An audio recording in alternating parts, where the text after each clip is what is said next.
వీక్షకులందరికీ నమస్కారం. 2026వ సంవత్సరం తులారాశి వారికి ఏ విధమైనటువంటి ఫలితాలను ఇవ్వబోతూ ఉన్నది అనేటువంటి విషయాన్ని క్లుప్తంగా ఈ వీడియో ద్వారా తెలుసుకునేటువంటి ప్రయత్నం చేద్దాం. ఇది ఆంగ్ల సంవత్సరం, మన తెలుగు వాళ్ళ పండగ కాదు. అయినప్పటికీ చాలా మందిలో ఉండే కుతూహలం ఏంటంటే ఈ నూతన సంవత్సరం మరి గ్రెగేరియన్ క్యాలెండర్ ప్రకారం మారుతోంది కాబట్టి ఇది ఎలా ఉంది తెలుసుకోవాలనేటువంటి ప్రయత్నం చేస్తారు. అందులో భాగంగానే ఈ దీర్ఘ సంచార గ్రహాలను బట్టి అలాగేనేమో ఉన్నటువంటి జ్యోతిష పరిజ్ఞానాన్ని బట్టి ఈ వీడియో చేయడం జరుగుతున్నది. అయితే కొంతమంది దీనిలో అత్యుత్సాహాన్ని ప్రదర్శిస్తున్నారు చెప్పేటువంటి వాళ్ళు. ఎలాగా దీనికి రాజపూజ్య అవమానాలు, దీనికి ఆదాయ వ్యయాలు చెప్తూ ఉన్నారు. ఇది ఖండించండి, ఇది మన సంస్కృతి కాదు. అసలు రాజపూజ్య అవమానాలు చెప్పలేరు, ఉగాదికి తప్పితే మిగతా ఈ కొత్త సంవత్సరానికి చెప్పలేరు. ఈ విషయాన్ని దృష్టిలో పెట్టుకోండి, అటువంటి వారిని ఖండించండి. ఇక తులారాశి వారికి సంబంధించినటువంటి విషయానికి వస్తే ఈ సంవత్సరంలో యోగించేటువంటి గ్రహాలు ఎలా ఉన్నాయి అంటే, నిజంగా దీర్ఘ సంచార గ్రహాలను కనుక మనం దృష్టిలో పెట్టుకుంటే షష్ఠ స్థానమందు శనేశ్వరుడు ఈ సంవత్సరం మొత్తము కూడా అంటే ఆయన మరలా కొన్నిసార్లు వక్రిస్తారు, కొన్నిసార్లు మామూలుగా ఉంటారు. అయినప్పటికీ కూడా రాశి మారరు. ఎప్పుడైనా రాశి మారినప్పుడే దాని యొక్క ఇంపాక్ట్ ఎక్కువగా ఉంటుంది. ఈ విషయాన్ని దృష్టిలో పెట్టుకోండి. శనేశ్వరుడు రాశి మారట్లేదు కాబట్టి ఆయన షష్ఠ స్థానస్థిత ఫలితాన్ని ఇస్తారు. ఇక రాహు పంచమ స్థానమందు ఈ సంవత్సరం చివరిలో రాహు 5వ స్థానాన్ని వదిలిపెట్టి 4వ స్థానానికి వస్తారు. అప్పటి వరకు పంచమ స్థానం అనేటువంటిది అంత పెద్ద ఇబ్బందికరమైన స్థానం కాదు. డిసెంబర్ నెల మధ్యలో వచ్చినా కూడా మిగతా రోజుల్లో ఆ ఇంపాక్ట్ పెద్ద ఉండదు కాబట్టి అర్ధాష్టమ రాహు యొక్క దోషం అంత లేదు. ఇక గురువు యొక్క బలమే చాలా కీలకమైనటువంటిది. జూన్ 2వ తారీఖు వరకు 9వ స్థానమందు గురుడు యోగించేటువంటి గ్రహం. జూన్ 2వ తారీఖు నుండి అక్టోబర్ 31 వరకు దశమ కేంద్రమందు కంటక స్థానమందు మిశ్రమ ఫలదాత. మరలా అక్టోబర్ 31 దగ్గర నుండి ఈ సంవత్సరం చివరి వరకు కూడా లాభస్థానమందు గురుడు యోగిస్తారు. కాబట్టి ఈ సంవత్సరంలో దాదాపుగా 3.5 నెలలు మినహాయించి మిగతా అన్ని నెలల్లో గురుబలం ఉన్నది. మొత్తం సంవత్సరం అంతా శనిబలం ఉన్నది. రాహు మిశ్రమ ఫలదాత. అందువల్ల దాదాపుగా ఒక 60% శుభ ఫలితాలని పొందేటువంటి రాశిగా తులారాశి వారిని మనం చెప్పవచ్చును. ఒక 60% శుభ ఫలితాలని ఖచ్చితంగా వీరు పొందుతున్నారు. కాబట్టి అన్ని రకాలైనటువంటి విషయాల్లోనూ ఈ 60% ఫలితం అన్నది కనబడుతుంది. దీనికి తోడు జాతకంలో ఉండేటువంటి దశాంతర్దశలు యోగిస్తే అది మరింత శుభ ఫలితాలని మనకి ప్రసాదిస్తుంది. కాబట్టి జాతకం కూడా చాలా కీలకం.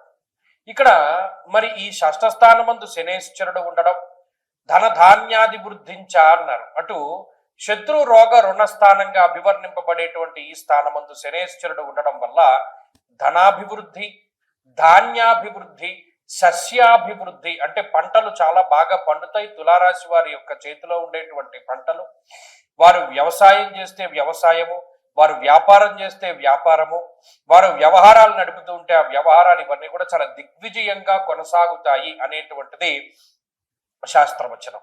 కాబట్టి అద్భుతమైనటువంటి ఫలితాలను చెప్పింది ఆ షష్ఠ స్థానమందు శనేశ్వరుడు. ఎందుకంటే పాపగ్రహము ఈ ఉపజయ స్థానముల యందు యోగించినట్టుగా శుభగ్రహాలు కూడా అంత ఫలితాన్ని ఇవ్వవు. కాబట్టి అందుకనే ఈ షష్ఠ శని అంత గొప్పవారు. అలాగే స్వకుటుంబస్య కారక, సొంత కుటుంబాన్ని అభివృద్ధి చేసుకోవడంలో, సొంత కుటుంబాన్ని డెవలప్ చేసుకోవడంలో, అలాగే మీ ఓన్ క్యాపబిలిటీస్ని, మీలో ఉండేటువంటి స్కిల్స్ని అభివృద్ధి చేసుకోవడంలో శని చాలా గొప్పగా ఉపయోగపడతారు. కాబట్టి ఈ సంవత్సరంలో మీకు మీరుగా ఎదుగుతారు, మీ కుటుంబం చక్కగా ఎదుగుతుంది మీతోటి సమానంగాను. అలాగే సమాజంలో ఒక స్టేటస్ పెరుగుతుంది, ఉన్నతమైనటువంటి పదవీ ప్రాప్తి కలుగుతుంది, ఒక హోదా వస్తుంది. అద్భుతమైనటువంటి అవకాశాలను శనేశ్వరుడు ఇస్తారు. విదేశీయాన సంకల్పము, విదేశీయాన సుస్థిర ఫలితము, అలాగేనేమో విద్యా సంబంధమైన ఉద్యోగ సంబంధమైనటువంటి విషయాల్లో ఎదుగుదల, ఇవన్నీ కూడా శనేశ్వరుడు ఇస్తూ వెళుతూ ఉంటాడు. ప్రత్యేకమైనటువంటి ఫలితం ఏంటయ్యా అంటే శనేశ్వరుడిది శత్రునాశనము. శత్రువుల పైన పూర్తి స్థాయిలో విజయాన్ని శనేశ్వరుడు కలగజేస్తాడు. అది ఆయన వల్ల కలిగేటువంటి ఒక మంచి విషయంగా చెప్పవచ్చు. కాబట్టి అటు శనేశ్వరుడు యొక్క అనుకూలిత ఉన్నది. ఇక గురుబలం ఉంటే అదృష్టం ఉన్నట్టే చేతిలో. ముఖ్యంగా ఒక 3.5 నెలలు మినహాయించి ఈ సంవత్సరం మొత్తం గురుబలం ఉండడం వల్ల యజన కీర్తి గృహ కాంచన పుత్ర వస్త్ర అశ్వాదికారకుడు గురుడు కాబట్టి ఆయన అనుకూలించేటువంటి రోజుల్లో ఇంట్లో శుభ కార్యక్రమాలు జరిగేలా చేస్తాడు. అలాగేనేమో వాహన యోగాన్ని కలిగిస్తాడు, గృహయోగాన్ని కలిగిస్తారు, బంగారం కొనుక్కునేటువంటి అదృష్టము, వెండి, రాగి, సీసము, తగరము ఇటువంటి లోహపు ఖనిజాలను కొనుగోలు చేసేటువంటి పరిస్థితిని కలగజేస్తారు. అదే మాదిరిగా దైవ బలాన్ని పెంపొందిస్తూ ఉంటారు. తీర్థయాత్రలు చేసేలా చేస్తాడు ఆయన. దైవ దర్శనాలు, పుణ్యనది స్నానాలు, శుభ కార్యక్రమాలు, సంతానాభివృద్ధి, ఐశ్వర్యాభివృద్ధి ఇటువంటి వాటి అన్నిటికీ కూడా గురుడు కారణమవుతాడు.